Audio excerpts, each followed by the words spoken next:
नमस्कार श्रोता बंधुगण मु मिताली मोर गल्पवृक्षर चैनल को आपण मानकर स्वागत। मु आज नहीं आसी गोटे मन छुआ हृदयस्पर्शी कहानी। गल्पटीर ना हेउछि नट मौसा। गल्पटीर लेखिका हेउछन्ति श्रीमती शक्तिप्रभा मिश्र।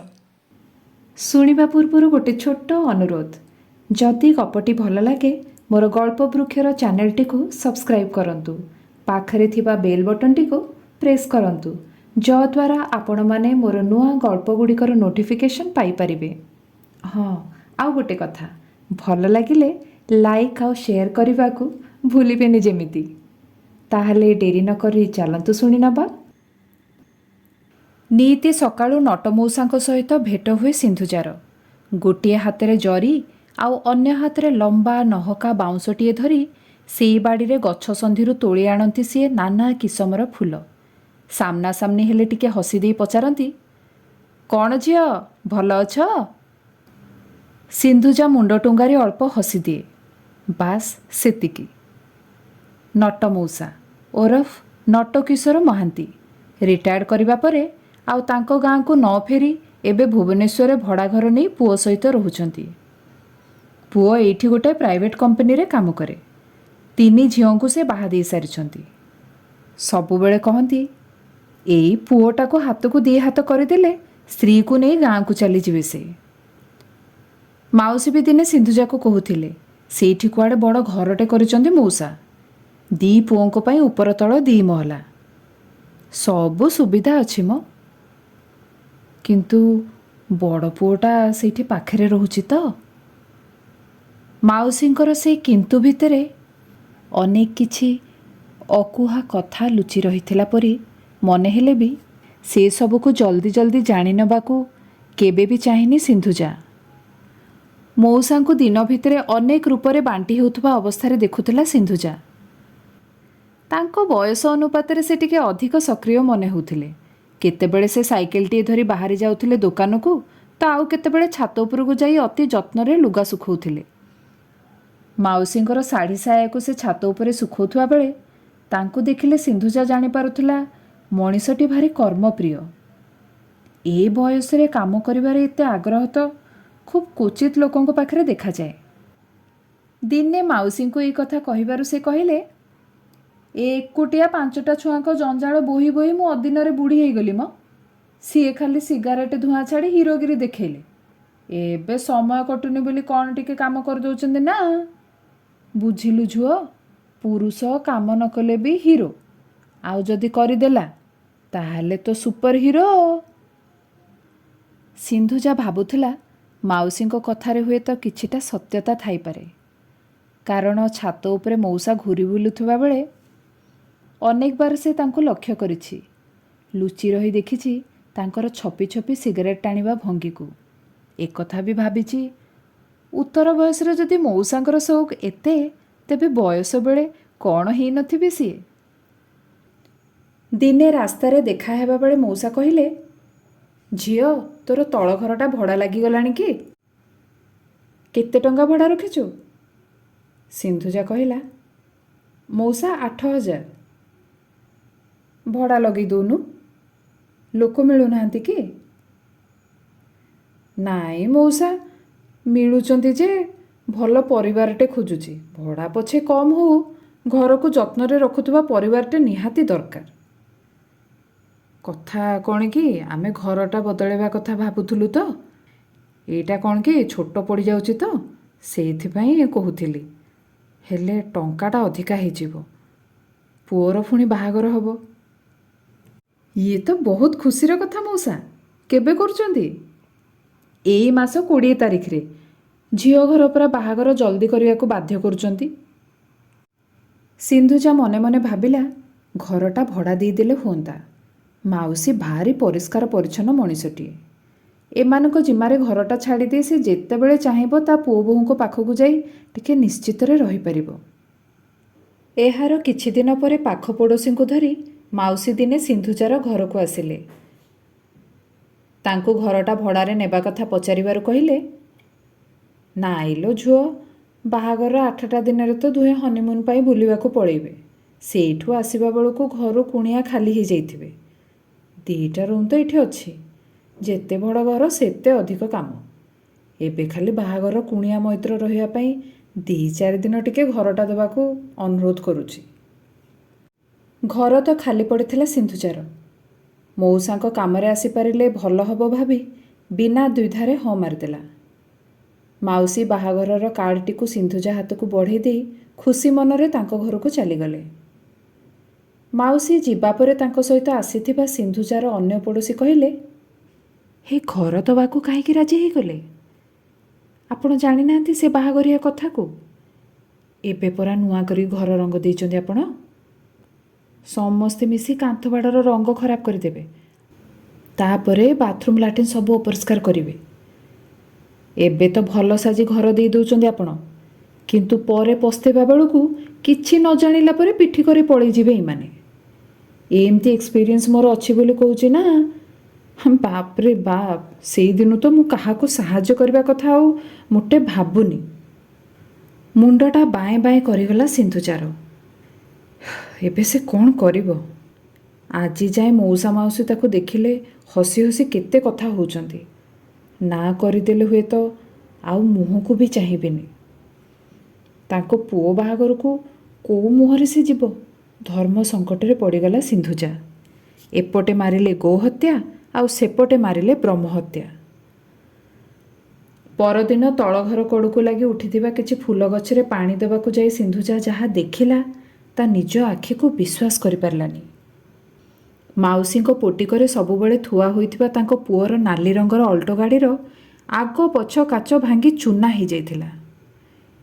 ସିନ୍ଧୁଜା ଏପଟ ସେପଟ ଆଖି ବୁଲେଇ ହଠାତ୍ ତୁଳସୀ ଚଉରାରେ ପାଣି ଦେଉଥିବା ଅବସ୍ଥାରେ ମାଉସୀଙ୍କୁ ଦେଖି ପଚାରିଦେଲା, ଏଇ କ'ଣ ମାଉସୀ, ଗାଡ଼ିର କାଚ କେମିତି ଭାଙ୍ଗିଗଲା? ପାଟିରେ ଆଙ୍ଗୁଠି ଦେଇ ମାଉସୀ ବତକ ଭଳି ହଲି ହଲି ସିନ୍ଧୁଜାର ଘର ପାଚେରୀ କଡ଼କୁ ଆସିଗଲେ। ତୁନି ତୁନି କହିଲେ, ଏ ବଡ଼ ପୁଅ କାଲି ଆସିଥିଲା। ସବୁଥର ପରି ଏଥର ବି ମହାଭାରତ ଲଗେଇଲା। ରାଗି ଯାଇ ଆଖି ଆଗରେ ଥୁଆ ହେଇଥିବା ଶାବଳଟାରେ ଗାଡ଼ିର କାଚ ସବୁ ଭାଙ୍ଗି ଦେଇଗଲା ପରା। ବାହାଘରକୁ ଆସିବନି କହିକି ରାତି ରାତି ପଳେଇଲା ତା ଘରକୁ। ବହୁତ ବଦରାଗି ସିଏ। ମଉସା ଆଉ ମୁଁ କେହି ତ ଏମିତି ରାଗିନୁ। ତାରି ଡରରେ ତ ନିଜ ଘର ଛାଡ଼ି ଭଡ଼ା ଘରେ ଜୀବନ କଟୁଛି ଆମର ଆଉ। ଏତିକି କହି ମାଉସୀ ତାଙ୍କ ଘରକୁ ପଳେଇଲେ। ସିନ୍ଧୁଜା ଭାବୁଥିଲା, ଇଏ ପୁଅ ନା ଶୈତାନ। ବାପରେ ବାପ, ଭଲ ହେଇଛି ମଉସା ତା ଘରେ ରହିନାହାନ୍ତି। କିଏ ଜାଣେ ଏଠି ରହିଥିଲେ ରାଗରେ ତା ଗାଡ଼ିର କାଚକୁ ବି ପିଟି ଭାଙ୍ଗି ଦେଇଥାନ୍ତା ସିଏ। ସିନ୍ଧୁଜା ପୁଣି ଭାବିଲା, ଏ ମାଉସୀ ମଉସା କ'ଣ ମୋର ନିଜ ଲୋକ? ସାମ୍ନା ଘରେ ଆଜି ଭଡ଼ା ଅଛନ୍ତି, କାଲିକୁ ଆଉ କୁଆଡ଼େ ଚାଲିଯିବେ। ଅନ୍ୟ ପଡ଼ୋଶୀର ତ ନିଜ ଘର ଏଇଠି ନା। ସାରା ଜୀବନ ନୀତି ତା ସହିତ ହିଁ ଦେଖାହେବ ତାର। ବରଂ ମଉସା ଖରାପ ଭାବନ୍ତୁ ପଛେ, ତାଙ୍କୁ ନାହିଁ କରିଦେବ ସେ। ଥରେ ଗୋଟିଏ ନିଷ୍ପତ୍ତି ନେଇଗଲେ ତାପରେ ଆଉ ଆଗକୁ କାରଣ ଦେଖିବାର ଅଭାବ ରୁହେନି। ମିଛରେ ମଉସାଙ୍କୁ ଘରଟା ଲାଗିଗଲା କହି ତଳ ଘରେ ଅନ୍ୟ ଏକ ତାଲା ଝୁଲେଇ ଦେଲା ସିନ୍ଧୁଜା।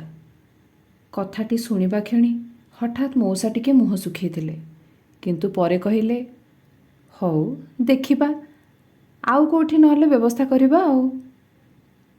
ସିନ୍ଧୁଜା ଭାବୁଥିଲା, ଏମିତି ଘଡ଼ିସନ୍ଧି ମୁହୂର୍ତ୍ତରେ ତ ଭଲ ଲୋକ ଆଉ ଖରାପ ଲୋକ ଭିତରେ ତାରତମ୍ୟ ବାରି ହେଇଯାଏ। କ'ଣ ବା ଆଉ କରିପାରିବ ଯେ ସିଏ? ଏଣିକି ଯାହା ହେବ ତାକୁ କେବଳ ସାମ୍ନା କରିବ ଯାହା। ଚାହୁଁ ଚାହୁଁ ମଉସାଙ୍କ ପୁଅ ବାହାଘରର ଦିନ ପାଖେଇ ଆସିଲା। ମଉସାଙ୍କ ଛାତ ଉପରେ ବାଉଁଶ ବନ୍ଧା ହେଇ ଟେଣ୍ଟ ପଡ଼ିଲା। ମାଉସୀଙ୍କ ଘରେ ବାହାଘରର କିଛି ନୂଆ ବିଧି ଥିଲା ବୋଧେ। ଝିଅ ତାଙ୍କର ବାହାଘର ପୂର୍ବଦିନ ଘର ଘର ବୁଲି ଅନ୍ୟ ଘରୁ ପାଣି ମାଗି ଆଣୁଥିବା ଦେଖୁଥିଲା ସିନ୍ଧୁଜା। ଉପର ମହଲାରେ ଥାଇ ସେ ଉପଭୋଗ କରୁଥିଲା ଏହି ସୁନ୍ଦର ଦୃଶ୍ୟକୁ। ବାଲକୋନି କାଚ ପଛରୁ ସେ ଏସବୁ ଦୃଶ୍ୟ ଦେଖୁଥିବା କଥା ବାହାରୁ କେହି ଜାଣିପାରୁନଥିଲେ। ହଠାତ୍ ଯେତେବେଳେ ଝିଅଟି ତା ଗେଟ୍ ସାମ୍ନା ଦେଇ ଆଗକୁ ଚାଲିଗଲା, ସିନ୍ଧୁଜାର ଛାତିଟା ଦାଉଁ କରିଦେଲା। ଭାବିଲା, କ'ଣ ଆଉ କାରଣ ହେଇପାରେ? ନିଶ୍ଚିତ ଭାବରେ ତାର ଘର ପାଇଁ ମନା କରିଦେଇଥିବା କଥାଟିକୁ ସହଜରେ ଗ୍ରହଣ କରିପାରିନାହାନ୍ତି ମାଉସୀ। ମନ ଭିତରେ ରାଗ ପଶିଗଲା ସିନ୍ଧୁଜାର। କହିଲା, ସାହାଯ୍ୟ ମାଗିବା ପୂର୍ବରୁ ଟିକେ ଭାବିବା କଥା କି ନାହିଁ? ସ୍ୱାମୀ ତା'ର ବାହାରେ ରହୁଛନ୍ତି ବୋଲି ସେମାନେ ସିନା ତାକୁ ପଚାରିଦେଲେ। ସେ ଥିଲେ ହୁଏତ ମୁହଁ ଉପରେ ବି ମନା କରିଦେଇଥାନ୍ତେ। ଆଉ ଏତିକି କଥାରେ କ'ଣ ସମ୍ପର୍କ କାଟି ଦେଇଥାନ୍ତ ତମେ? ପଡ଼ୋଶୀ ଜଣକ କ'ଣ ଏମିତି ଖରାପ କଥା କହିଦେଲେ ଯେ? ସତ କଥା ତ। ଏବେ 30,000 ଖର୍ଚ୍ଚ କରି ସେ ଘର ରଙ୍ଗ ଦେଇଛି। ନାହିଁ କରିଦେଲା ଯଦି ତା'ର ସବୁ ଭୁଲ ହେଇଗଲା। ଜଣେ ଜଣେ ମଣିଷ ଏମିତି ଥାଆନ୍ତି।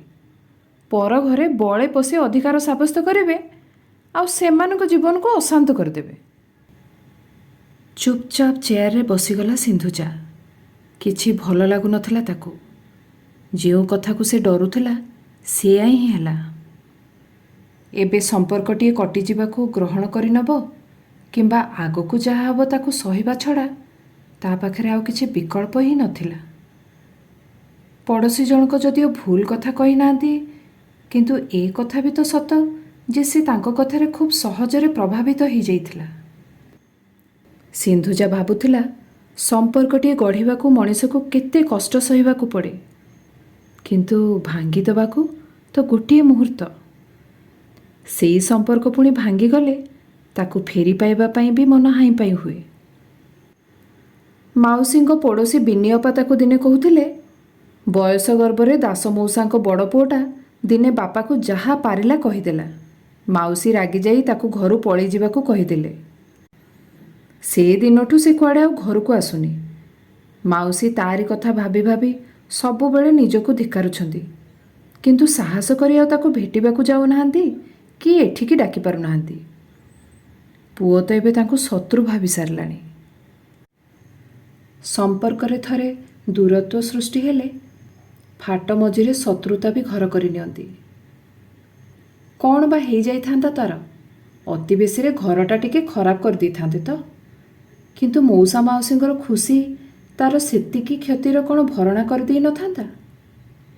ଅଦୃଶ୍ୟ ତ ଏମିତି ଅନେକ ପରୀକ୍ଷା ନେଇଥାଏ ମଣିଷର। ଗୋଟିଏ ଝଟକାରେ ପାଣି ଆଉ କ୍ଷୀରକୁ ଅଲଗା କରି ଅସଲ ମାପକୁ ଆଖି ଆଗରେ ଥୋଇଦିଏ। ଏବେ ଉପଦେଶ ଦେଇଥିବା ପଡ଼ୋଶୀ ଆସି କ'ଣ ତା ପିଠିରେ ପଡ଼ିବେ? ସିନ୍ଧୁଜା ଭାବିଲା ସେ ତ ଏବେ ଏକା ଅଛି। 2-4 ଦିନ ଭଉଣୀ ଘରକୁ ଚାଲିଗଲେ କଥା ସରିବ।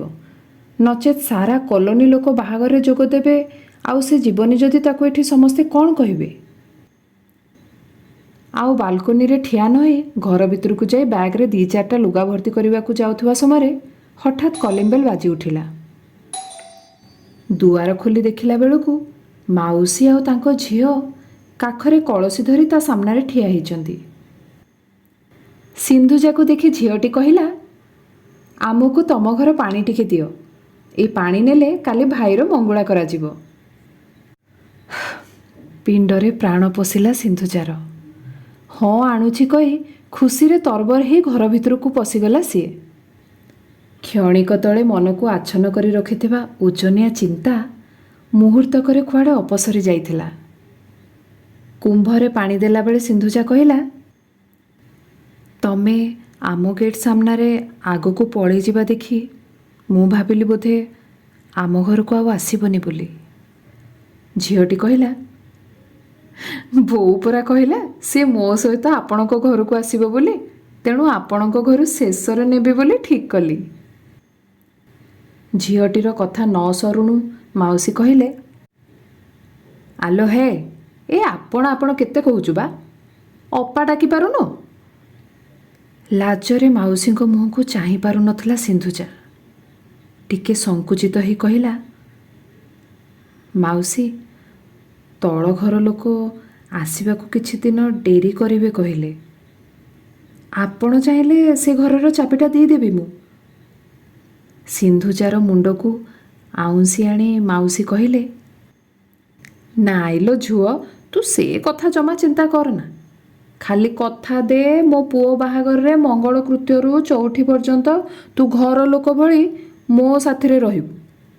ଆଉ କୁଣିଆ ଭଳି ଖାଲି ଭୋଜି ଖାଇ ଚାଲି ଆସିବୁନି। ଏତିକି କହି ମାଉସୀ ତାଙ୍କ ଘରକୁ ଚାଲିଗଲେ। ସିନ୍ଧୁଜା ଦୁଆର କିଳି ଭାବୁଥିଲା, ସବୁ ମଣିଷଙ୍କୁ ଗୋଟିଏ ଚିନ୍ତାର ନିକିତିରେ ତୋଲି ନିଷ୍କର୍ଷ ବାହାର କରିନେବା କେବେ ବି ଠିକ୍ କଥା ନୁହେଁ। ଏକଥା ବି ଭୁଲିଯିବା ଉଚିତ ନୁହେଁ ଯେ ଜଣେ ମଣିଷଠାରୁ ଆଉ ଜଣେ ସମ୍ପୂର୍ଣ୍ଣ ଭିନ୍ନ ହେଇପାରେ। ଗଳ୍ପଟି ଆପଣମାନଙ୍କୁ କେମିତି ଲାଗିଲା କମେଣ୍ଟ ସେକ୍ସନରେ ଲେଖି ନିଶ୍ଚୟ ଜଣେଇବେ। ଯଦି ଆପଣମାନଙ୍କ ପାଖରେ ସେମିତି କିଛି ଗଳ୍ପ ଥାଏ ଯାହାକୁ ଆପଣ ଶୁଣିବାକୁ ଚାହାନ୍ତି, ମୋର ଡେସ୍କ୍ରିପସନ୍ ବକ୍ସରେ ଥିବା ମେଲ୍ ଆଇଡ଼ିକୁ ସେଣ୍ଡ କରନ୍ତୁ। ଧନ୍ୟବାଦ।